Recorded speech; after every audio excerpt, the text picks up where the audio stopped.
چلے جی، اعوذ باللہ من الشیطان الرجیم، بسم اللہ الرحمن الرحیم۔ اللہ سبحانہ و تعالیٰ نے یہاں پہ یہ بات کی ہے کہ 8 قسم کے ایسے جوڑے ہیں جن کو اللہ سبحانہ و تعالیٰ نے حلال ذکر کیا اور قرآن مجید میں ان کا تذکرہ کیا۔ تو اس کو اختصار کے ساتھ ہم دیکھنے کی کوشش کرتے ہیں۔ اللہ فرماتے ہیں اعوذ باللہ من الشیطان الرجیم، فرمایا ثمانیۃ ازواج، ٹھیک ہے جی، ثمانیۃ ازواج 8 قسم کے جوڑے اللہ نے بیان کیے، اور پھر آگے فرمایا ان میں سے من الضأن اثنین و من المعز اثنین۔ ضأن کہتے ہیں عربی زبان کے اندر، ضأن کہتے ہیں عربی زبان کے اندر بھیڑ کو۔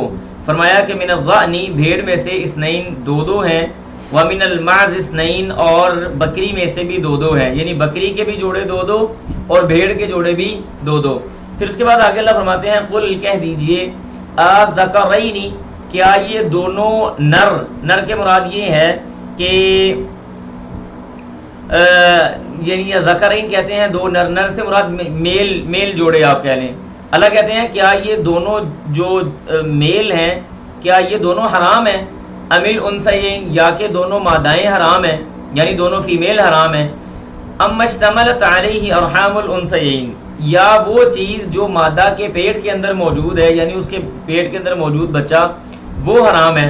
اس کے بعد آگے اللہ سبحانہ و تعالیٰ بڑی زبردست دلیل پیش کرتے ہیں اور کہتے ہیں کہ نبئونی، مجھے خبر دو، بعلم، علم کے ساتھ، ان کنتم صادقین، اگر تم سچے ہو۔ یعنی اللہ سبحانہ و تعالیٰ نے لاجیکلی یہاں پہ بات کی، فرمایا کہ اگر تم سچے ہو تو پھر مجھے دلیل دو نا۔ آگے جا کے مزید اس حوالے سے ڈیٹیل سے بات ہو رہی ہے۔ پھر یہاں پہ 4 جانوروں کا ذکر ہو گیا، یعنی 2 جوڑے کریں تو 4 ہمارے پاس جو چوپائے تھے وہ گزر گئے۔ اس کے بعد آگے اللہ فرماتے ہیں وَمِنَ الْإِبِلِ اثْنَيْنِ، ابل کہتے ہیں اونٹ کو، فرمایا اونٹ وَمِنَ الْإِبِلِ اثْنَيْنِ، اور اونٹ میں سے 2 ہیں، وَمِنَ الْبَقَرِ اثْنَيْنِ، اور گائے میں سے 2 ہیں۔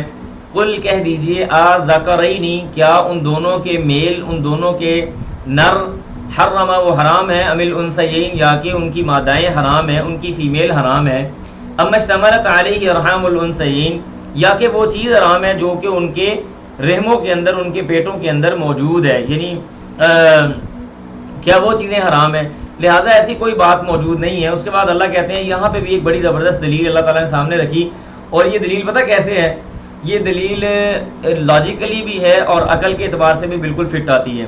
اللہ فرماتے ہیں ام کنتم شہداء، کیا، یعنی ام کا مطلب کیا، کنتم تم تھے، شہداء ان گواہ، کیا تم گواہ یا کیا تم اس وقت موجود تھے، اذ جب، وصاکم اللہ، تمہیں حکم دیا اللہ تعالیٰ نے، بہذا اس کا، یعنی تم اپنی مرضی سے جو مذکر کو حرام کرتے ہو، مؤنث کو حرام کرتے ہو، فلاں چیز کو حرام کرتے ہو، کبھی کہتے ہو یہ ہمارے آقاؤں کے لیے ہے، کبھی کہتے ہو اس کے اوپر سواری کرنا حرام ہے، کبھی کہتے ہو اس کو کوئی بندہ نہیں کھا سکتا سوائے مردوں کے، کبھی کہتے ہو کہ اس پیٹ کے اندر سے نکلے گا تو اس کو نہیں کھا سکتے۔ تو اللہ سبحانہ و تعالیٰ دلیل کا مطالبہ کر رہے ہیں۔ اللہ کہتے ہیں ام کیا، کنتم تم تھے، شہداء موجود، اذ جب، وصاکم اللہ نے تم کو حکم دیا، بہذا اس کا، اللہ نے جب تمہیں اس بات کا حکم دیا تھا کہ یہ چیزیں حرام ہیں، تو کیا تم اس وقت موجود تھے؟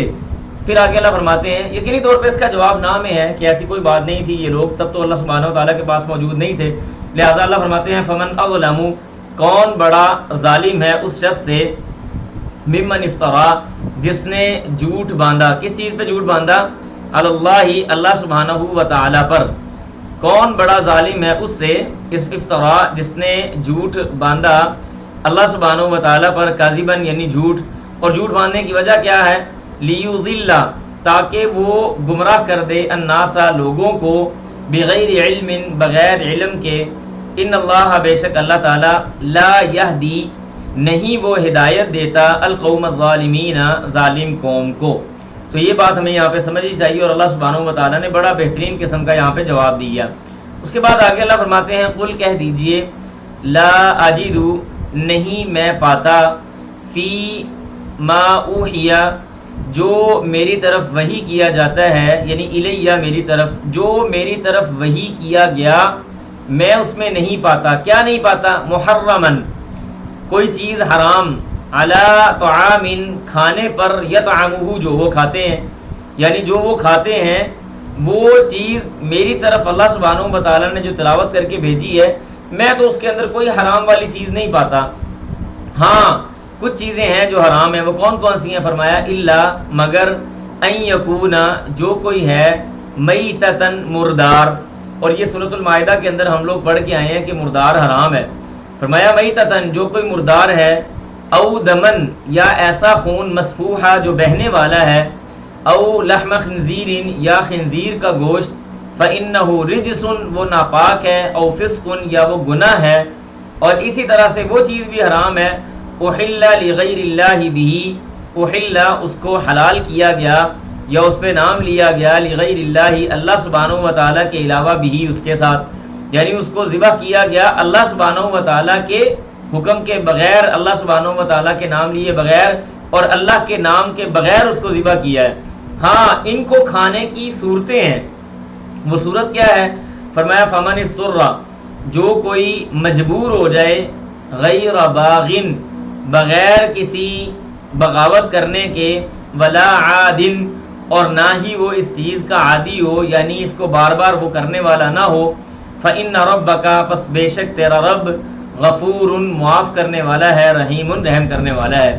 تو لہذا بات کرنے کا مقصد یہ تھا کہ اللہ سبحانہ و تعالیٰ نے رسول اللہ صلی اللہ علیہ وسلم کے منہ سے یہ بات نکلوائی کہ آپ ان کو کہہ دیں کہ جو اللہ نے میری طرف وحی کی ہیں نا چیزیں، وہ ان کو میں تو ان میں کوئی کھانے کی چیز حرام نہیں پاتا، ہاں البتہ حرام جو چیزیں ہیں وہ بتا دی ہیں، وہ بیان کر دی ہیں، سورۃ مائدہ کے اندر بھی بیان ہو گئی، جیسے آپ کو یاد ہوگا ہم نے پڑھا تھا والمنخنقۃ والموقوذۃ والمتردیۃ والنطیحۃ وما اکل السبع الا ما ذکیتم وما ذبح علی النصب وان تستقسموا بالازلام، یہ وہ جانور ہیں، یہ وہ جاندار ہیں، یہ وہ مردار ہیں، یا یہ وہ کھانے ہیں جو اللہ سبحانہ و تعالیٰ نے حرام کیے ہیں، لہذا ایسی اس میں کوئی بات نہیں ہے، اس کے علاوہ باقی ساری چیزیں اللہ سبحانہ و تعالیٰ نے حلال کر کے رکھی ہیں۔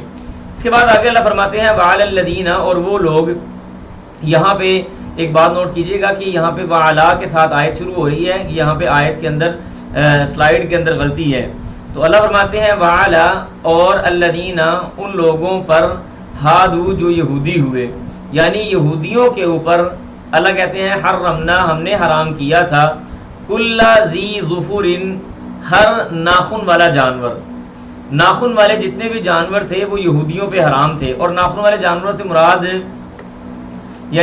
وہ جانور ہیں جن کی انگلیاں الگ الگ نہ ہوں، یعنی ایسے جانور جن کی انگلیاں الگ الگ ہیں وہ حرام نہیں تھے، جیسے اونٹ ہو گیا، شتر مرغ ہو گیا، اور باقی جانور یا پرندے حلال تھے جن کے پنجے کھلے ہوئے ہوں۔ تو اللہ کہتے ہیں کہ ہم نے بھی یہ جاندار یہودیوں کے اوپر حرام کر رکھے تھے، وَمِنَ الْبَقَرِ اور گائے میں سے، والغنمی اور بکریوں میں سے، حرمنا ہم نے حرام کیا، علیہم ان پر، شحومہما ان دونوں کی چربی کو، شحم کہتے ہیں چربی کو، اور شحومہما ان دونوں کی چربی، یعنی گائے کی اور بکری کی چربی وہ نہیں کھا سکتے تھے، ہاں اتنی سی چربی وہ ضرور کھا سکتے تھے جس کا ذکر آگے آ رہا ہے، وہ کون سی تھی؟ فرمایا الا مگر ما حملت جو اٹھائے ظہورہما ان کی پیٹھیں، ظہور ظہر سے نکلا ہوا ہے جس کا مطلب ہوتا ہے کمر، ان کی کمر کے اوپر جو کوئی چربی وغیرہ لگی ہوئی ہے اس کے ساتھ شامل ہے وہ کھا سکتے ہیں، اویل حوایا یا وہ چربی جو انتڑیوں کے ساتھ مل گئی ہے، حوایا کہتے ہیں یعنی انتڑیوں کے ساتھ جڑی ہوئی چربی۔ اس کے بعد آگے اللہ فرماتے ہیں او مختلطہ یا وہ چربی جو شامل ہو گئی بعظم ہڈیوں کے ساتھ، جوڑوں کے درمیان میں ہڈیوں کے ساتھ جو چربی موجود ہے، ایسی چربی اللہ سبحانہ و تعالیٰ نے ان کے لیے حرام کی تھی۔ تو اللہ کہتے ہیں ذالک یہ، جزیناہم ہم نے جزا دی ان کو، ببغیہم ان کی عداوت، ان کی زیادتی کی وجہ سے، وَإِنَّا اور بے شک ہم لَصَادِقُونَ البتہ سچے ہیں۔ اللہ فرماتے ہیں کہ ہم یقینی طور پہ البتہ ضرور بضرور اللہ سبحانہ و تعالیٰ وہ سچا ہے۔ اگر آپ کو کوئی بات سمجھ نہیں آئی آپ اس کو نوٹ ڈاؤن کر لیں، انشاءاللہ لیکچر کے آخر پہ جا کے یا کلاس کے آخر پہ جا کے ہم اس کو لے لیں گے انشاءاللہ، بے فکر ہو جائیں، سمجھا دیں گے بڑی آسانی کے ساتھ انشاءاللہ۔ اس کے بعد آگے اللہ فرماتے ہیں فَإِن كَذَّبُوكَ اگر وہ آپ کو جھٹلا دیں، اے نبی، فَإِن كَذَّبُوكَ اگر وہ جھٹلا دیں آپ کو، فقل تو کہہ دیجئے ربکم، فقل تو کہہ دیجئے ربکم تمہارا رب، ذو رحمت رحمت والا ہے، واسعت بہت زیادہ رحمت والا، یعنی یہ آیتیں ان کے سامنے پڑھ کے، یہ چیزیں ان کے سامنے پڑھ کر بیان کر کے ان کو بتا دیں، اس کے باوجود یعنی بہترین دلائل اللہ تعالیٰ نے دیے کہ جب اللہ تعالیٰ یہ چیزیں حرام کر رہا تھا تو کیا تم لوگ وہاں پہ موجود تھے؟ اور میرے اوپر جو چیزیں بیان کی گئی ان میں سے تو یہ چیزیں حرام ہیں، یہودیوں نے اپنے اوپر فلاں فلاں چیزیں حرام کی تھیں، یا اللہ سبحانہ و تعالیٰ نے ان کے اوپر فلاں فلاں چیزیں حرام کی تھیں۔ یہ سارے دلائل دینے کے بعد بھی فَإِن كَذَّبُوكَ، اگر وہ آپ کو جھٹلا دیں، فَقُلْ، تو کہہ دیجئے، رَبُّكُمْ، تمہارا رب، ذو رحمت واسعہ، بڑی رحمت والا ہے، بڑی وسیع رحمت والا ہے، لہذا پریشان ہونے کی ضرورت نہیں۔ اور اس کے بعد آگے فرمایا وَلَا يُرَدُّ، اللہ فرماتے ہیں وَلَا يُرَدُّ، اور نہیں ٹالا جاتا، بَأْسُهُ، اس کا عذاب، عَنِ الْقَوْمِ الْمُجْرِمِينَ، مجرم قوم سے۔ ثابت کیا ہوا کہ اگر اللہ سبحانہ و تعالی رحمت والا ہے، اللہ تعالیٰ وسیع رحمت والا ہے، غفور الرحیم ہے، تو اس کے ساتھ ساتھ یہ بات بھی انسان کو سمجھنی چاہیے کہ اللہ سبحانہ و تعالیٰ کے عذاب کو کوئی بھی قوم ٹال نہیں سکتی، اور مجرموں سے اللہ کا عذاب نہیں ٹلتا۔ اس کے بعد آگے اللہ فرماتے ہیں معذرت کے ساتھ اس کے بعد آگے اللہ سبحانہ و تعالیٰ نے فرمایا کہ سیقولو، ان قریب کہیں گے، الذین، وہ لوگ، اشرکو، جنہوں نے شرک کیا، لو شاء اللہ، یہ آیت نہ بڑی توجہ سے سنیے گا، بڑا اس کے اندر امپورٹنٹ نقطہ آپ کے سامنے بیان ہونے والا ہے، اور اللہ سبحانہ و تعالیٰ نے اس کی بڑی تفصیل سے یہاں پہ اس کو ذکر بھی کیا ہے۔ میں بھی اس حوالے سے کچھ پہلے آپ کے سامنے باتیں ذکر کر چکا ہوں، لیکن آپ بڑی توجہ سے اس بات کو سنیے گا، ہمارے بہت سارے اشکالات کا جواب یہاں پہ موجود ہے۔ اللہ کہتے ہیں سیقولو، ان قریب کہیں گے، الذین، وہ لوگ، اشرکو، جنہوں نے شرک کیا، کیا کہیں گے؟ لو شاء اللہ، اگر اللہ چاہتا، ما اشرکنا، ہم شرک نہ کرتے، ولا آباؤنا، اور نہ ہمارے آباء و اجداد شرک کرتے، ولا حرمنا، اور نہ ہم حرام کرتے، من شیئن، کسی بھی چیز سے، یعنی اگر اللہ چاہتا تو ہم شرک بھی نہ کرتے، ہمارے آباء و اجداد بھی شرک نہ کرتے، اور ہم اپنی مرضی سے چیزوں کو حرام بھی نہ کرتے۔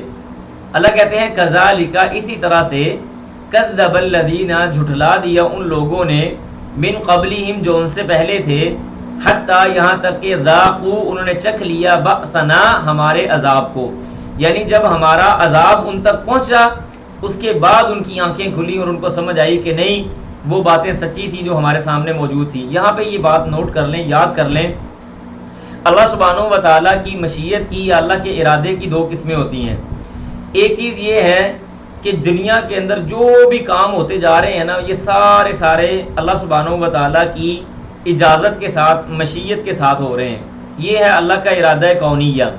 اور دوسرا ہوتا ہے اللہ تعالیٰ کا ارادہ شرعیہ، جس کا مطلب یہ ہوتا ہے کہ اللہ سبحانہ و تعالیٰ چاہتے ہیں کہ لوگ مسلمان ہو جائیں، مومن ہو جائیں، ٹھیک ہے، یہ اللہ کا ارادہ شرعیہ ہے، لیکن اس کے باوجود اللہ نے لوگوں کو اختیار دیا ہے کہ تم اپنی مرضی سے جس چیز کی طرف جانا چاہتے ہو جاؤ، اور لوگ اپنی مرضی سے برائی کے راستے کو اختیار کرتے ہیں۔ اور یہ کیوں ہے؟ اس لیے کہ اگر اللہ سبحانہ و تعالیٰ زبردستی ہدایت کے راستے پہ چلا دیتا تو آزمائش کہاں سے ہوتی؟ پھر تو ہم سب نے یہی کہنا تھا اللہ نے نیک بنایا، اس میں ہمارا تو کوئی کام نہیں ہے، ہماری تو کوئی کوالٹی نہیں ہے۔ تو لہٰذا اللہ سبحانہ و تعالیٰ نے ہمیں آزمائش اور امتحان کے لیے اسی لیے بھیجا ہے کہ ہمارے سامنے ہمارا اختیار دے دیا ہے، ہم اپنی مرضی سے چیزوں کو اختیار کرتے ہیں، اپنی مرضی سے چیزوں کو لیتے ہیں۔ اور میں آپ کو یہاں پہ ایک عجیب بات ہے، یعنی ہمارے ہاں ایک یہ معاملہ چلتا ہے کہ جب ہم لوگ، کوئی بھی آدمی، آپ دنیا کے اندر کوئی بندہ اٹھا کے دیکھ لیں، جو بندہ برائی کا کام کرے گا، چوری کرے گا، کوئی برائی کا کام کرے گا، تو پتہ کیا کہے گا؟ اس کی کوشش ہوتی ہے کہ دوسرے پہ ڈال دے۔ یہ کام ہم نعوذ باللہ اللہ سبحانہ و تعالیٰ کے ساتھ کرتے ہیں۔ جو بھی کام بندہ کوئی برائی کا کر رہا ہوگا نا، وہ بعد میں پتہ کیا کہے گا؟ جی اللہ تعالیٰ نے چاہا تھا تو میں نے کر لیا، اللہ تعالیٰ نہ چاہتا تو میں کبھی نہ کرتا۔ اور کبھی کوئی بندہ آپ کو یہ کہتا ہوا نہیں ملے گا کہ اللہ تعالیٰ نے چاہا تھا اس لیے میں مسجد میں آ گیا، میں نے نماز پڑھ لی، اللہ تعالیٰ نے چاہا تھا لہٰذا میں نے روزے رکھ لیے، اللہ تعالیٰ نے چاہا تھا لہٰذا میں نے فقیر کو پیسے دے دیے۔ جب اچھائی کی بات ہوتی ہے تو ہم اپنی طرف منسوب کرتے ہیں، اور جب برائی کرنی ہو، برا کام کرنا ہو تو کر کے اللہ سبحانہ و تعالیٰ کی طرف منسوب کر دیتے ہیں۔ عمر رضی اللہ تعالیٰ عنہ کا ایک واقعہ آتا ہے بڑا مزے کا، میں آپ کو وہ سناؤں گا ضرور طور پہ۔ عمر رضی اللہ تعالیٰ کے دور میں ایک آدمی نے چوری کی، چوری کرنے والے کا ہاتھ کاٹنے کا حکم ہوا، تو اس نے آگے سے یہ کہا کہ اللہ تعالیٰ نے میری تقدیر میں لکھا تھا چوری کرنا، میرا تو اس میں کوئی قصور نہیں ہے۔ تو عمر رضی اللہ تعالیٰ نے، جیسا بڑا زیرک سمجھدار آدمی، انہوں نے بھی آگے سے کہا کہ جس تقدیر میں اللہ نے تیرا چوری کرنا لکھا تھا نا، اسی تقدیر کے اندر اللہ سبحانہ و تعالی نے تیرا ہاتھ کاٹنا بھی لکھا ہے.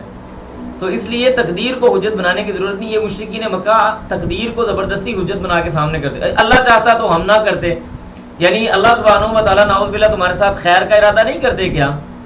تم اپنی مرضی سے برائی کرتے ہو اور منسوب اللہ کی طرف کر دیتے ہو.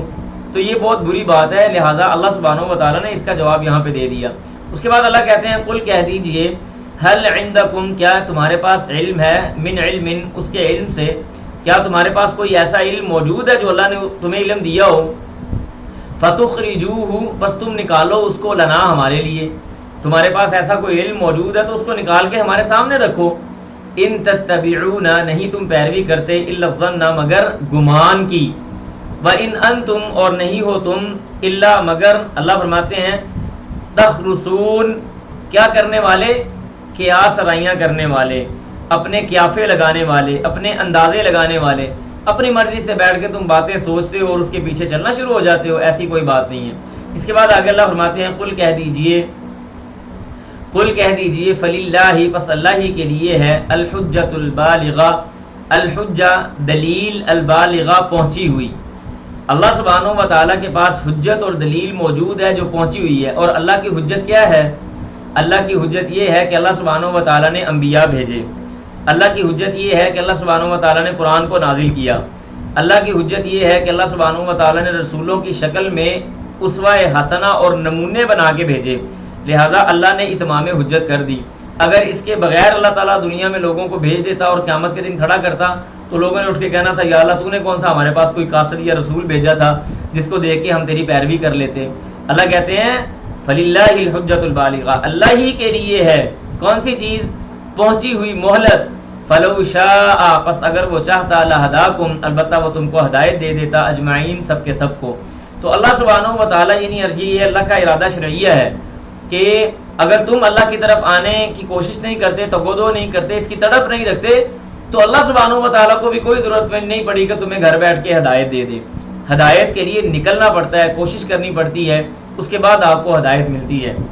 اس کے بعد آگے اللہ فرماتے ہیں قل کہہ دیجئے ہلما بلاؤ. ہلما کا مطلب ہوتا ہے بلانا، منادی کرنا، آواز دینا. بلاؤ شہداءکم اپنے گواہوں کو، الذین وہ لوگ یشہدون وہ گواہی دیتے ہیں ان اللہ کہ اللہ تعالیٰ نے حرم ھذا اس کو حرام کیا ہے. اللہ کہتے ہیں اپنے ان گواہوں کو جو گواہیاں دیتے پھر رہے ہیں کہ اللہ نے اس چیز کو حرام کیا، ان کو بلاؤ.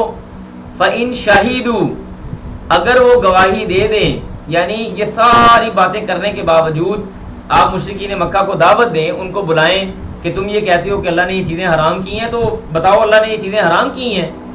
اللہ کہتے ہیں فَإِن شَهِدُوا اگر اس کے باوجود وہ اپنی جگہ پہ اڑے رہیں، اکڑے رہیں اور اپنے تکبر میں موجود رہیں اور یہ کہیں کہ فَإِن شَهِدُوا اگر وہ کہیں اور گواہی دیں، فَلَا تَشْهَدْ تو آپ نے گواہی نہیں دینی، مَعَهُمْ ان کے ساتھ، آپ نے ان کے ساتھ گواہی نہیں دینی.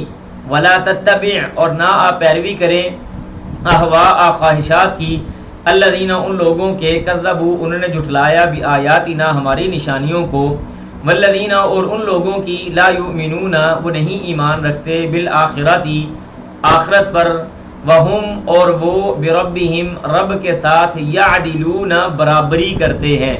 برابری مطلب کیا ہے کہ اللہ سبحانہ و تعالیٰ کے برابر میں وہ دوسرے معبودان باطلہ کو لے کے آتے ہیں. لہٰذا اے رسول صلی اللہ علیہ وسلم آپ کو ان کی پیروی کرنے کی ہرگز ضرورت نہیں ہے. یہاں پہ آپ لوگ یہ دیکھیے گا کہ اللہ سبحانہ و تعالیٰ نے کس قدر خوبصورتی کے ساتھ اسلامی معاشرے کی اور بہترین سوسائٹی کے قیام کی دعوت دی ہے. اللہ کہتے ہیں قل کہہ دیجئے تعالوا آؤ، اتلو میں تلاوت کرتا ہوں، ما حرما جو حرام کیا ربکم تمہارے رب نے علیکم تم پر. پیچھے جو حرام کی تم باتیں کر رہے ہو ان باتوں کو چھوڑو، میرے پاس آؤ، میں تم پر پڑھ کے سناتا ہوں کہ اللہ نے تمہارے اوپر کیا حرام کیا ہے. سب سے پہلی چیز جو اللہ نے تمہارے اوپر حرام کی ہے وہ ہے اللہ تشریکو کہ تم اس کے ساتھ کسی کو شریک نہ کرو. اللہ تشریکو کہ تم نہ شریک ٹھہراؤ بھی اس کے ساتھ شیئن کسی بھی چیز کو. یہ حرام کردہ چیز تھی، اس کو تم حلال کر کے بیٹھے ہو.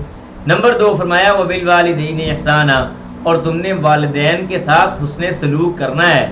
ان کے ساتھ بدسلوکی نہیں کرنی. ولا تقتلوا اولادکم، اور تم اپنی اولاد کو قتل نہ کرو، من املاق، غریبی کے ڈر سے، مفلسی کے ڈر سے، مال کے ختم ہو جانے کے ڈر سے اپنی اولاد کو قتل نہ کرو. اللہ کہتے ہیں نحن نرزقکم و ایاہم، ہم تم کو بھی رزق دیتے ہیں، و ایاہم، اور ان کو بھی ضرور رزق دیتے ہیں. اور سورۃ بنی اسرائیل کے اندر اللہ فرماتے ہیں نحن نرزقہم و ایاکم، ہم ان کو رزق دیتے ہیں اور تم کو بھی رزق دیتے ہیں. یہاں سے بعض علماء نے یہ استدلال لیا ہے کہ اللہ سبحانہ و تعالیٰ اس اولاد کے سبب انسان کو رزق کی فراوانی مہیا کرتا ہے. اور یقین کریں اس آیت کے اوپر میرا ایسے ایمان ہے، گو کہ ہر بندے کا ایمان ایسے ہی ہوتا ہے، لیکن اس کو میں اپنی ذات کے اوپر اتنا زیادہ محسوس کرتا ہوں، اتنا بہترین ایمان میرا اس آیت کے اوپر ہے کہ جیسے 14ویں رات کے اندر چمکتا ہوا چاند ہوتا ہے، اس کو آنکھوں سے بندہ دیکھ لیتا ہے. اس آیت کو میں نے اپنی ذات کے اوپر ایسے پایا ہے کہ انسان کو اللہ جیسے جیسے اولاد دیتا جاتا ہے اس کے رزق کے اندر فراوانی ہوتی جاتی ہے اور اس کو پتہ بھی نہیں چلتا. آپ میں سے بھی بہت سارے ایسے لوگ ہوں گے جو اس تجربے سے گزر چکے ہوں گے. تو اللہ کہتے ہیں نحن نرزقکم، ہم تم کو بھی رزق دیتے ہیں، وایاہم، اور ان کو بھی دیتے ہیں. ولا تقربوا الفواحش، ولا تقربوا، اور تم قریب مت جاؤ، الفواحش، فحاشی کی، عریانی کی، بے حیائی کی باتوں کے.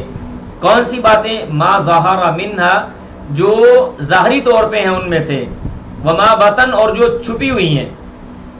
ظاہری طور پہ موجود جو فحاشی کی باتیں ہیں اس سے بھی تم نے اپنے آپ کو بچانا ہے، اور باطنی طور پہ بھی جو باتیں فحاشی اور عریانی کی ہیں ان سے بھی تم نے اپنے آپ کو بچانا ہے. اب میں اس کی آپ کو ڈیجیٹل مثال دے دیتا ہوں. اس کی ڈیجیٹل مثال یوں لے لیں، ظاہری طور پہ فحاشی یہ ہے کہ 4 بہن بھائی یا 4 دوست اکٹھے ہو کے سینما میں فلم دیکھنے کے لیے جائیں، نائٹ کلب میں جائیں، تاش کھیلیں بیٹھ کے، جوا کھیلیں، یا اس کے علاوہ کوئی چیزیں جو ہیں وہ اختیار کریں اور ظاہری طور پہ اعلانیہ طور پہ برائی اور فحاشی کی باتیں کریں. اور وما باطنہ سے مراد یہ ہے کہ انسان چھپ چھپا کر، گھر والوں کو پتہ نہیں ہے، بیٹھ کے واٹس ایپ کے اوپر یا انسٹا کے اوپر فضول قسم کی فحاشی کی باتیں غیر محرم عورتوں کے ساتھ یا غیر محرم مردوں کے ساتھ کر رہا ہے. وما بطن، شاید آج سے پہلے بطن سے اتنی آسانی کے ساتھ یہ بطن کا لفظ یعنی سمجھ نہ آ سکتا ہوتا. آج کے اس دور کے اندر یہ بطن کا جو لفظ ہے اس کو سمجھنا بڑا آسان ہے. برائی چھپا کر کرنا نہایت آسان ہے آج کے دور میں. تو اللہ کہتے ہیں چاہے وہ چھپی ہوئی برائی ہے یا اعلانیہ برائی ہے، فضول اور عریانی اور فحاشی کی باتیں تم نے ہرگز نہیں کرنی، ان کے قریب بھی مت نہیں جانا. ولا تقتلوا، اور نہیں تو نہ تم قتل کرو، النفس، ایسی جان کو، التی، وہ جو، حرم اللہ نے حرام کیا، الا، مگر، بالحق، کی حق کے ساتھ. یعنی کسی بھی جان کو، کسی کو قتل نہیں تم نے کرنا. قتل کرنے کے لیے صرف 2 ہی بڑی ساری چیزیں ہیں. نمبر 1 یہ کہ کوئی بندہ دین اسلام کو چھوڑ کے مرتد ہو جائے. نمبر 2 ایسا آدمی جس نے کسی کو قتل کیا ہو اور قصاصاً اس کو قتل کیا جائے. اس کے علاوہ چند ایک اور صورتیں بھی موجود ہیں، لیکن یہ 2 بڑی صورتیں ہیں بالحق کے اندر، کہ انسان مرتد ہو جائے یا اس نے کسی کو قتل کیا ہو اور قصاصاً اس کو قتل کر دیا جائے. پھر آگے اللہ فرماتے ہیں ذالکم، یہ، وصاکم، وہ تم کو حکم دیتا ہے، بھی، اس کا، لعلکم، تاکہ، تعقلون، تم عقل کر لو، تم عقل اختیار کر لو. ٹھیک ہے جی. اللہ فرماتے ہیں ذالکم، یہ اللہ سبحانہ و تعالیٰ تم کو یہ وصیت کرتا ہے. دیکھیں جب وصاکم کا لفظ اللہ کی طرف منسوب ہوتا ہے تو اس کا مطلب وصیت کرنا نہیں ہوتا، بلکہ اس کا مطلب حکم دینا ہوتا ہے. اللہ تم کو اس بات کا حکم دیتا ہے، لعلکم تعقلون، تاکہ تم عقل رکھنے والے بن جاؤ. اس کے بعد اگلی آیات کے اندر اللہ تعالیٰ فرماتے ہیں کہ فرمایا قل، کہہ دیجئے، تعال، اس کے بعد آگے اللہ فرماتے ہیں ولا تقربوا، اور نہ تم قریب جاؤ، مال الیتیمی، یتیم کے مال کے، الا، مگر، باللتی، اس چیز کے ساتھ، ہی احسن، جو سب سے اچھی ہو. یعنی اگر انسان کے پاس یتیم کا مال موجود ہے تو یتیم کا مال آپ نہیں لے سکتے، اس کے قریب نہیں جا سکتے. ہاں ایک صورت ہے یتیم کا مال لینے کی، وہ کیا ہے کہ آپ یتیم کا مال لیں اور اس کو انویسٹمنٹ کر دیں. یتیم کا مال اتنا پڑا ہوا ہے، وہ بیچارہ ابھی چھوٹا، اس کو تو پتہ نہیں ہے، اس کا مال پڑھتے بڑا رہے گا یا تو ڈی ویلیو ہو جائے گا، یا اس کے اوپر زکوٰۃ لگتی جائے گی یہاں تک کہ وہ زکوٰۃ کے ساتھ ختم ہو جائے گا، کیونکہ اس کی انویسٹمنٹ کہیں نہیں ہے۔ لہٰذا کرنا کیا ہے، اچھے انداز سے تم نے اس مال کو لینا ہے، اس کو اٹھاؤ، اس کی انویسٹمنٹ کرو، اس مال کو کسی اچھی جگہ پہ خرچ کرو، الا باللتی ہی احسن۔ پھر اس کے بعد اگلا فرماتے ہیں حتی، یہاں تک کہ یبلغ، وہ پہنچ جائے، اشدہ ہو، اپنی جوانی کو۔ وہ جو یتیم بچہ ہے وہ نابالغ ہے، لیکن جب وہ بالغ ہو جائے، اپنی جوانی کو پہنچ جائے، تو تم اس کا مال، اس کی انویسٹمنٹ، اس کا پروفٹ، ہر چیز اس کے سپرد کر دو۔ یہ ہے صحیح اور حسن معاشرت۔ اس کے بعد اللہ کہتے ہیں واوفو، اور تم پورا کرو، الکیلا، ناپ کو، والمیزان، اور تول کو، ناپ تول کو تم پورا کرو۔ اس کے بعد فرمایا بالقسط، انصاف کے ساتھ، لا نکلف، ہم نہیں تکلیف دیتے، نفسن، کسی جان کو، الا مگر وسعہا، اس کی استطاعت کے بقدر۔ اللہ کہتے ہیں کہ ہم کسی بھی جان کو اس کی استطاعت کے بقدر ہی تکلیف دیتے ہیں، اس سے زیادہ تکلیف ہم نہیں دیتے۔ وَإِذَا قُلْتُمْ، اور جب تم کہو، فَعْدِلُوا، تو انصاف کی بات کہو۔ مطلب کیا ہے کہ اگر تمہارے پاس کوئی فیصلہ آ گیا یا کوئی بات تم نے کرنی ہے، اور ولو کانا ذا قربا، آگے اللہ فرماتے ہیں ولو، اگرچہ کانا وہ ہے، ذا قربا، قریبی رشتہ دار کے خلاف، یعنی تمہارے پاس کوئی فیصلہ آ گیا، اگر ایک طرف تمہارا قریبی رشتہ دار موجود ہے اور دوسری طرف تمہارا ان نون پرسن کوئی موجود ہے، تم اس کو جانتے نہیں ہو، تو جب تم بات کرو گے، جب تم انصاف کرو گے، تو پھر تم اپنے قریبی رشتہ دار کے خلاف بات کر سکتے ہو اگر وہ حق سچ والی بات ہے۔ لہذا یہ نہیں کہ قریبی رشتہ دار ہے تو چلے میں ذرا تھوڑا سا اس کی طرف ہو جاتا ہوں یا اس کو تھوڑا اس کی جان بچوا لیتا ہوں، نہیں۔ اللہ کہتے ہیں جب بھی تم نے بات کرنی ہے یا جب بھی تم نے فیصلہ کرنا ہے تو تم عدل کے ساتھ فیصلہ کرو گے، عدل کے ساتھ بات کرو گے، ولو کان ذا قربا، اگرچہ وہ قریبی رشتہ دار کے خلاف ہی کیوں نہ ہو۔ پھر اس کے بعد اللہ فرماتے ہیں وَبِعَهْدِ اللَّهِ، اللہ کے وعدے کو اوفو، پورا کرو، ذالکم، یہ وصاکم، وہ تم کو حکم دیتا ہے بھی اس کا، لعلکم تذکرون، تاکہ تم نصیحت حاصل کرو۔ اچھا میں آپ کو مزے کی بات بتاؤں، جو ایک چیز پتہ نہیں آپ نے محسوس کی کہ نہیں کی، لیکن میں آپ کو یاد کرواتا ہوں۔ یہ جتنی بھی آیتیں ہم ابھی پڑھ رہے ہیں، پچھلی قل تعالوا واتلوا ما حرم سے لے کے یہاں تک، یہاں پہ جتنے بھی احکامات آئے ہیں، مجھے بتائیں کیا ان سب کا ایک اللہ تشرکو باللہ، اس کو نکال کے باقی سارے احکامات کیا حقوق اللہ کے ساتھ تعلق رکھتے ہیں یا حقوق العباد کے ساتھ؟ یقینی طور پہ حقوق العباد کے ساتھ وہ تعلق رکھتے ہیں۔ انسان اپنے، میں آپ کو مزے کی بات بتاؤں، یہ جتنے بھی چیزیں اللہ تعالیٰ نے بیان کی ہیں نا، گناہ کی باتیں کہ تم نے یہ نہیں کرنا، وہ نہیں کرنا، اس کے قریب نہیں جانا، اس کو نہیں اختیار کرنا، وغیرہ وغیرہ، اس کو چھوڑ دو، فلاں چیز کو چھوڑ دو۔ آپ 2 منٹ کے لیے یہ سوچیں، آپ اگر آپ کوئی بندہ آپ کو یہ کہے نا، کوئی ایتھیسٹ کہہ لیں آپ کہ میں اسلام کو کیوں قبول کروں، کیا آپ کے پاس کیا پروف ہے؟ آپ مجھے اسلام کی کون سی خوبصورتی دکھائیں گے؟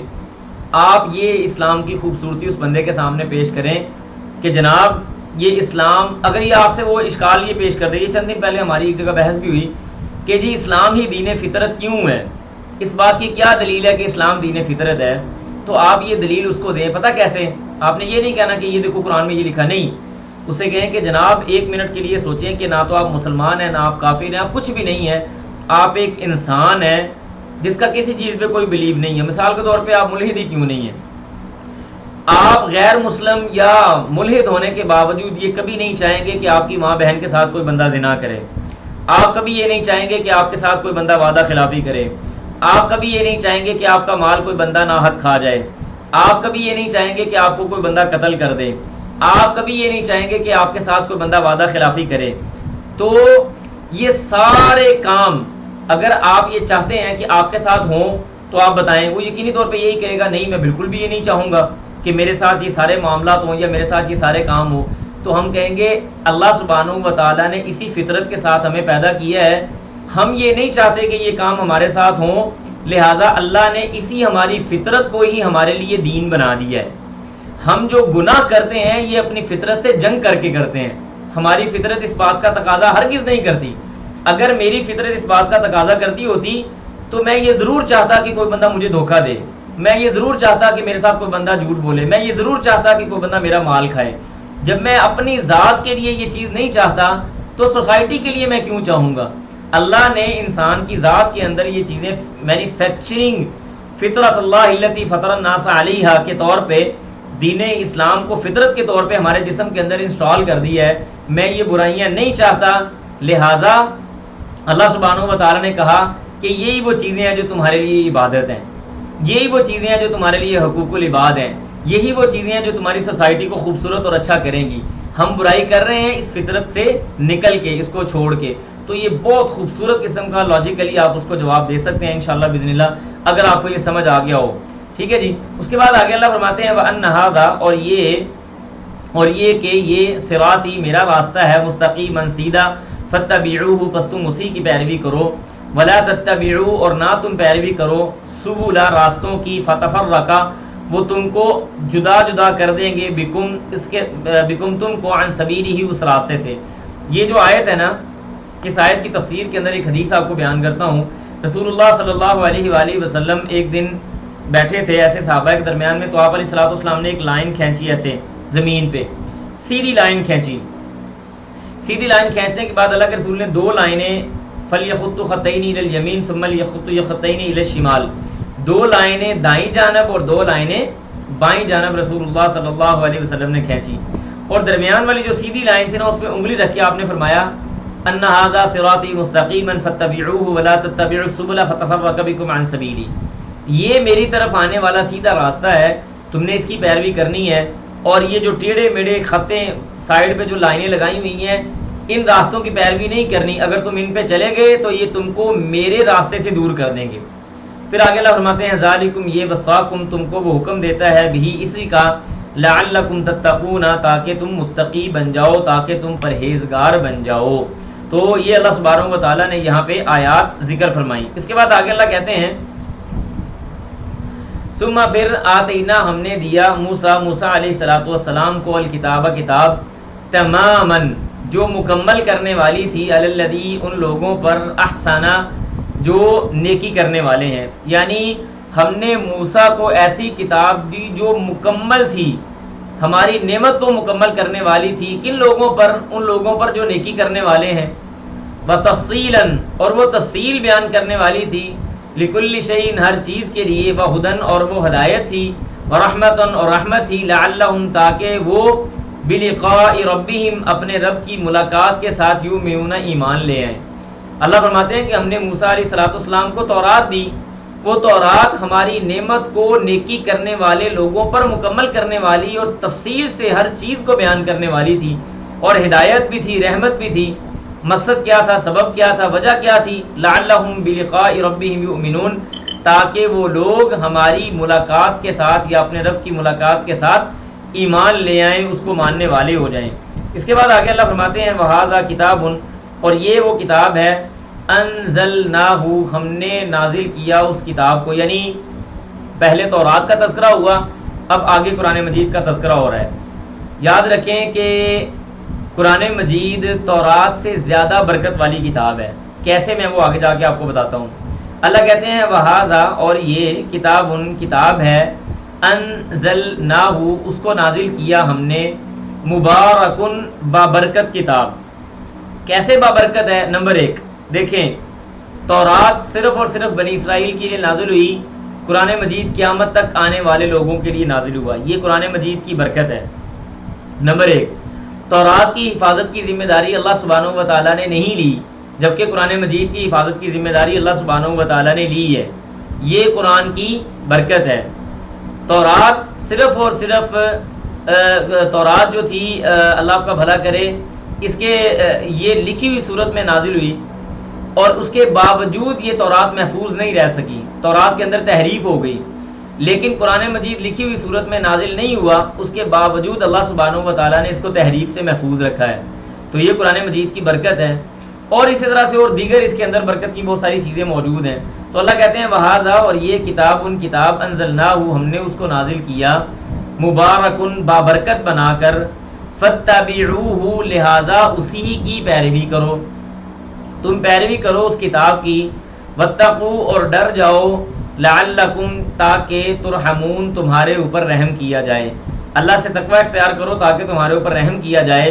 اس کے بعد اللہ فرماتے ہیں ان تقولوا یہ کہ تم کہو، انما صرف انزل نازل کی گئی الکتاب کتاب علی طائفتین دو گروہوں پر من قبلنا ہم سے پہلے. اللہ کہتے ہیں کہ اس کتاب کو ہم نے تمہارے سامنے نازل تو کر دیا, سارا کچھ ہو گیا, کہیں ایسے نہ ہو کہ تم یہ بات کہنے لگ جاؤ کہ ہم سے پہلے جو کتاب تھی وہ دو گروہوں پہ نازل کی گئی. دو گروہ سے مراد کون ہے؟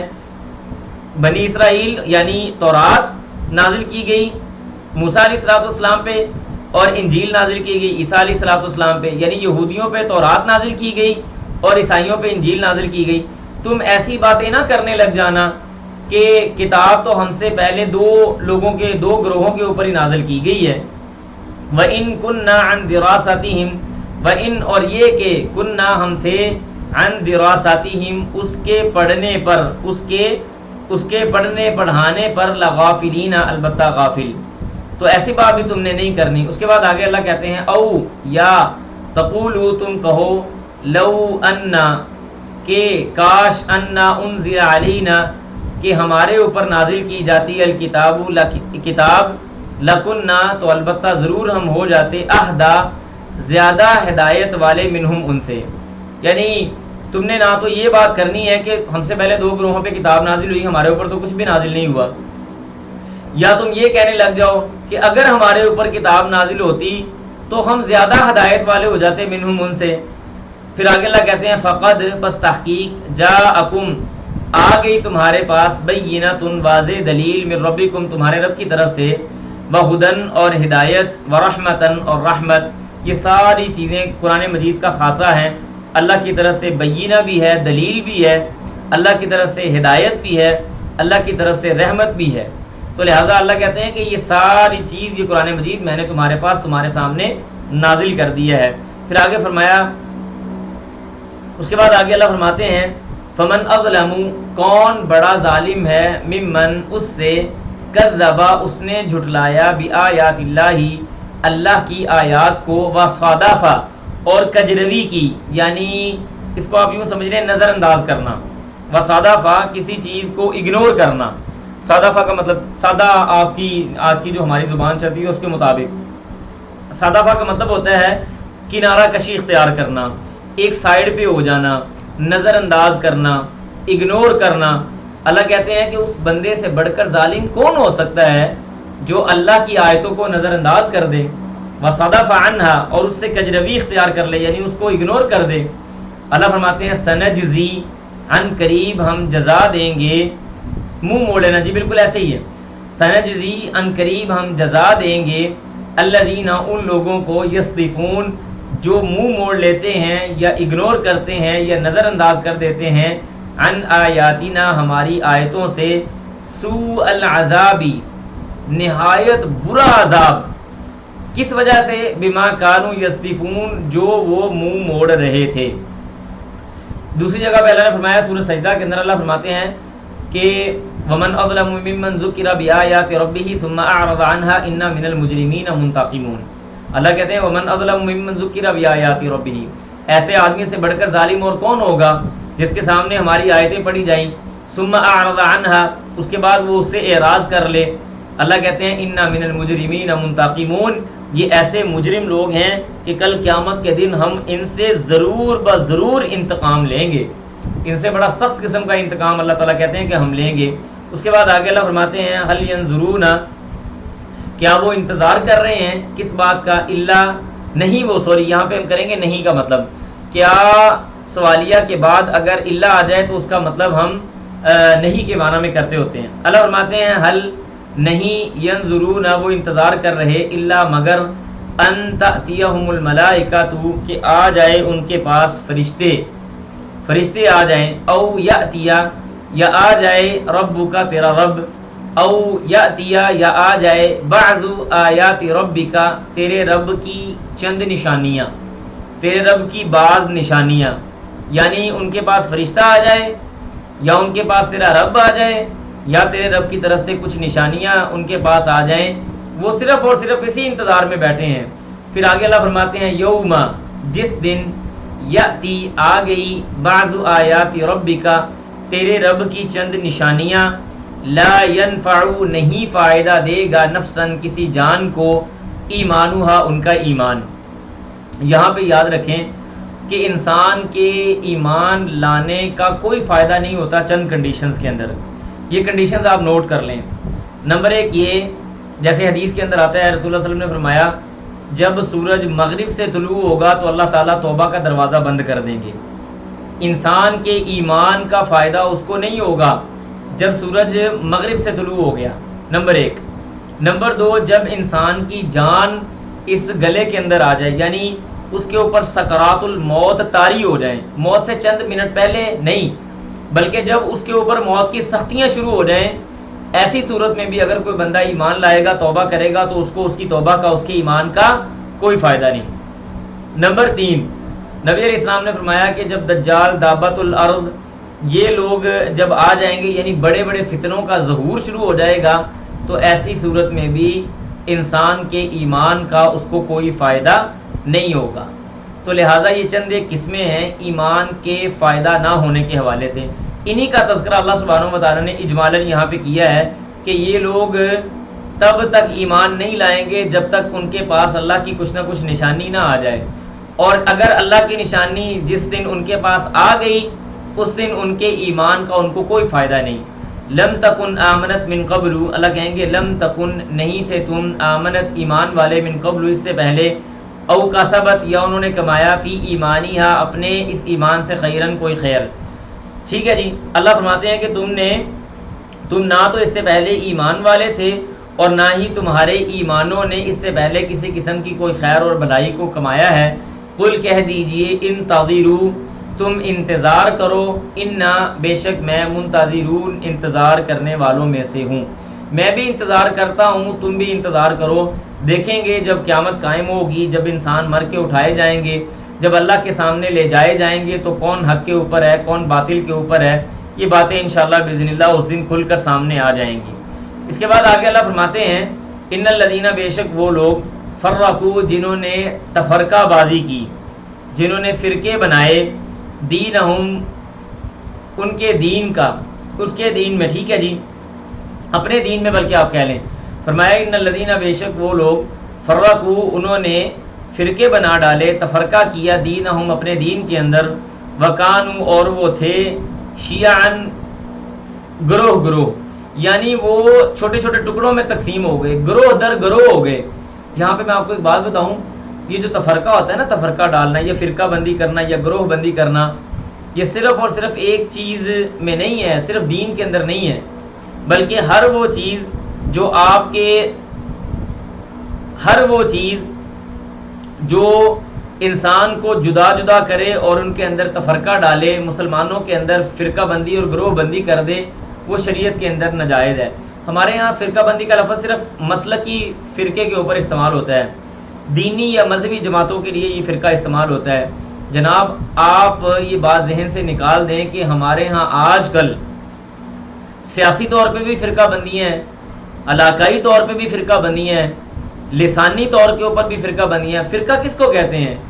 کہ ایک جماعت بنی، وہ دوسری جماعت سے تعصب رکھتی ہے، چاہے وہ تعصب دینی ہو، چاہے وہ علاقائی ہو، چاہے وہ لسانی ہو، چاہے وہ کسی بھی طرح کا ہو. لہذا کسی بھی طرح کی تفرقہ بازی مومنین کے لیے جائز نہیں ہے. تو اللہ سبحانہ و تعالیٰ کہتے ہیں کہ ان الذین، بے شک وہ لوگ، فرقوا، انہوں نے تفرقہ بازی کر دی، انہوں نے فرقہ بندی اور گروہ بندی کر دی، دینہم، اپنے دین میں، وکانوا، اور وہ ہو گئے، شیعاً، گروہ در گروہ، چھوٹے چھوٹے وہ مجموعات کے اندر بکھر گئے. لستا، نہیں ہے آپ کے لیے، منہم، ان میں سے، فی شیئن، کچھ بھی، یعنی آپ کا ان کے اس گروہ بندی کے اندر کوئی تعلق نہیں ہے، آپ کو پریشان ہونے کی ضرورت نہیں ہے. انما امرہم، بے شک ان کا معاملہ، الی اللہ، اللہ کے پاس ہے، ان کا معاملہ صرف اور صرف اللہ ہی کی طرف ہے. پھر کیا ہوگا؟ ثم ینبئہم، وہ ان کو خبر دے گا، کس بات کی؟ بما کانوا یفعلون، جو وہ کرتے تھے، جو وہ گروہ بندی کر رہے تھے، فرقہ بندی کر رہے تھے، یہ معاملہ اللہ کی سپرد ہے، اللہ ان کو خبر دے گا. آگے اللہ سبحانہ و تعالیٰ کا ٹھاٹھے مارتا سمندر ہمارا انتظار کر رہا ہے، اور وہ سمندر کیا ہے؟ اللہ کہتے ہیں من جاء بالحسنۃ فلہ عشر امثالھا، من جاء، جو کوئی آیا، بالحسنۃ، ایک نیکی کے ساتھ، فلہ، اس کے لیے ہے، عشر امثالھا، 10 گنا نیکیاں. اللہ اکبر کبیرہ، 10 گنا نیکیاں اللہ فرماتے ہیں کہ اس بندے کے لیے ہے. جس بندے نے ایک نیکی کی، حدیث کے اندر آتا ہے رسول اللہ صلی اللہ علیہ وسلم نے فرمایا کہ جب کوئی آدمی ایک نیکی کی نیت کرتا ہے، نیکی کی نیت کرتا ہے، اللہ فرشتوں کو کہتے ہیں کہ ذرا رک جاؤ، نہ اللہ سبحانہ و تعالیٰ فرشتوں کو کہتے ہیں اس کی نیکی لکھ دو، فرشتے نیکی لکھ دیتے ہیں. اور جب انسان نیکی کر لیتا ہے تو اللہ سبحانہ و تعالیٰ اس کے لیے اجر و ثواب لکھوا دیتے ہیں، 10 گنا اجر اس کا لکھ دیا جاتا ہے. لیکن اس کے برعکس اگر کوئی بندہ برائی کا کام کرے یا برائی کی کام کی نیت کرے تو فرشتے لکھنے کے لیے بیٹھتے ہیں نا، اللہ کہتے ہیں رکو بھی رکو، صبر کرو، ذرا دیکھ لینے دو، ہو سکتا ہے بندہ نہ کرے برائی کا کام. اور اگر وہ بندہ برائی کا کام نہیں کرتا تو اللہ فرشتوں کو کہتے ہیں اس کے لیے اجر لکھ دو کیونکہ اس نے برائی کو ترک کیا ہے. اور اگر انسان برائی کا ارتکاب کرتا ہے تو اللہ سبحانہ و تعالیٰ فوراً نہیں لکھواتے بلکہ فرشتوں کو کہتے ہیں تھوڑا رک جاؤ، ہو سکتا ہے توبہ کر لے، ہو سکتا ہے رجوع کر لے. اگر انسان توبہ کر لے، رجوع کر لے تو اللہ سبحانہ و تعالیٰ پھر اس کے لیے نیکی لکھوا دیتے ہیں. اور اگر انسان توبہ اور رجوع نہیں کرتا، اس کے اندر احساس شرمندگی یا احساس ندامت پیدا نہیں ہوتا تو اللہ سبحانہ و تعالیٰ فرشتوں کو کہتے ہیں اس کے لیے ایک ہی گناہ لکھنا. ومن جاء بالسیئۃ، جو کوئی برائی کو لے کے آتا ہے، فلا یجزا، نہیں اس کو سزا دی جاتی یا بدلہ دیا جاتا، الا مگر مثلہا، اسی کے مثل، وہم لا یظلمون، اور وہ ظلم نہیں کیے جاتے. اب یہاں پہ آپ دیکھیں اللہ سبحانہ و تعالیٰ کی رحمت کیسے اللہ کے غصے کے اوپر غالب ہے، اللہ کی رحمت کس طرح سے ہر چیز کو گھیرے ہوئے ہے. اس کے بعد آگے فرمایا قل کہہ دیجئے اننی، بے شک مجھ کو، ہدانی، ہدایت دی ہے مجھے، ربی، میرے رب نے. اللہ سبحانہ و تعالیٰ نے مجھے ہدایت عطا کی ہے، کس کی طرف؟ الی صراط مستقیم، سیدھے راستے کی طرف. وہ سیدھا راستہ کس کا ہے؟ فرمایا دینن قیمن، یہ دین ہے جو بالکل سیدھا ہے. کیسا درست دین ہے؟ ملت ابراہیم، ابراہیم علیہ السلام کی وہ ملت ہے، حنیفاً، جو بالکل درست اور سیدھی ہے. وما کان من المشرکین، اور ابراہیم علیہ السلام وما کانا، اور نہیں تھے وہ، من المشرکین، مشرکوں میں سے. قل کہہ دیجئے ان صلاتی، بے شک میری نماز، و نسکی، اور میری قربانی، و محیایا، اور میرا زندہ رہنا، و مماتی، اور میرا فوت ہو جانا، میرا مر جانا، کس کے لیے ہے؟ خالصتاً للہ، اللہ ہی کے لیے ہے، رب العالمین، جو تمام جہانوں کا رب ہے. انسان کی نماز اور اس کی قربانی، یہ نسک جو ہے نا، نسک یہ مالی اور بدنی دونوں عبادتوں کے لیے استعمال ہوتا ہے. نسک کا مطلب صرف قربانی نہیں ہے، بلکہ آپ نے شاید یہ لفظ پڑھا بھی ہو یا سنا بھی ہو، ہم کہتے ہیں مناسک حج، حج کے مناسک، اس کے اندر انسان کی بدنی عبادت بھی آ جاتی ہے اور اس کی قربانی بھی آ جاتی ہے. تو انسان کی ہر طرح کی نیکی کا عمل بدنی طور پہ جو وہ کرتا ہے، اور اس کی نماز، اللہ فرماتے ہیں کہ کہہ دیجئے کہ میری نماز، میری قربانی، میری بدنی عبادتیں، اور میرا جینا اور میرا مرنا للہ رب العالمین، وہ اللہ سبحانہ و تعالی ہی کے لیے ہے جو تمام جہانوں کا رب ہے. لا شریکا، یہ توحید کی یعنی انسان کی عبادت کی جو معراج ہے نا، وہ عقیدہ توحید ہے. اور یہ عبادت کی معراج یہاں پہ اللہ بیان کر رہے ہیں. فرمایا لا شریکا، نہیں ہے کوئی شریک لہو، اس کا، اللہ کا کوئی شریک ہے ہی نہیں. پچھلی آیت کے اندر بھی عقیدہ توحید کا کمال قسم کا استعمال ہوا ہے، اور اگلی آیت کے اندر تو کمال قسم کی نفی ہو گئی ہے شرک کی.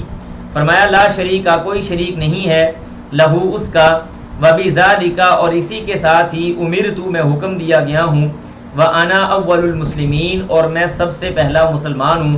یعنی اس امت کے سب سے پہلے مسلمان اللہ کے رسول محمد الرسول اللہ صلی اللہ علیہ وآلہ وسلم تھے. آپ سے پہلے جتنے بھی انبیاء گزرے وہ بھی مسلمان تھے.